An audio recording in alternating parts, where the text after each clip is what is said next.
Ben hepinizi salamlayıram. Bugün bayrama karşı bizim değerlimiz, şehit anamız, Rəxşəndə anamızın bugün doğum günüdür. Rəxşəndə ana, Novruz bayramı, Ramazan bayramı münasibətilə səni təbrik edirik, səmimi qəlbdən, hər birimizin adından, Azərbaycan xalqının adından da mən sizi təbrik edirəm, biz adımızdan da, ailəmiz adından da. Leyla xanım, məhz bugün sizin gün gəlibdir.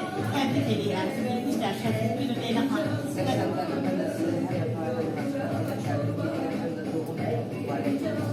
Allah size ömür versin, sağlık versin. Tabii ki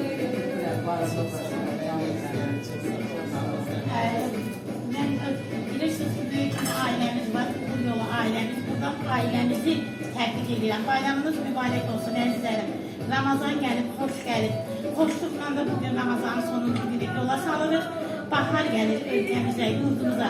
Bahar bayramınız mübarək olsun. Təbrik edirik səni. Çok sağ olun. Var olun, yaşayasınız. Bu ise Rəxşəndə ana. Benim sana en güzel hediyem var.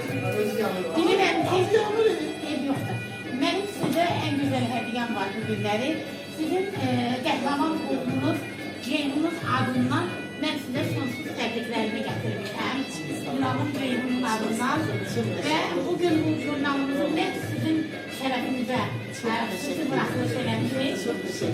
Ve hediyemizin Leyla Xanım'ın da hediyesi var. Ben de size şahsen Rusya'dan gelmişim hediyemi. Güzelleri biraz Bu da ise Leyla Hanım'ın hediyesini, güzel hediyelerdi. Təbrik edirik sizi. Bayramınız mübarək olsun, doğuşunuz mübarək olsun. Sizi çok sevirik. Çok sağ olun. Teşekkür ederim. Günlere hep koymayı. Tebrik ederim. Evlatlarımın tabii ki olmadan siz evlatlarımın sizi çok sağ olun. Çok seviyorum. Çok sağ olun. Çok sağ olun. Çok sağ olun.